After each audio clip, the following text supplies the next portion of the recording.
Hello, friends. Today, I want to speak to you about what happens with our bodies and what happens with chronic diseases. How is that all related to dentistry, right? You're not even a real doctor, Dr. Patel. You're a dentist. Why are you telling me about chronic diseases? And it's because, my friend, we have now discovered, and science has now discovered, that a lot of chronic illnesses are coming from the mouth. And when I say the mouth, I really mean this entire cavity over here. Now, we have the brain, which just has a lot of cranial nerves. We also have the nose where we breathe from, and that's a one thing we cannot live without. It's called air.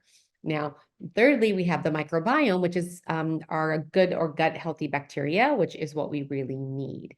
And that's what we're looking at. So, very important as you connect the dots between holistic health and also chronic illnesses and also your mouth. So your mouth is really important because the way your faces come together and your brain comes together, you actually have cranial nerves which exit the body. The most important cranial nerve we're looking at really is the vagus nerve, which is your rest and digest nerve. That's very important because if you're not resting and digesting, you're in fight or flight, which creates a lot of stress on your body.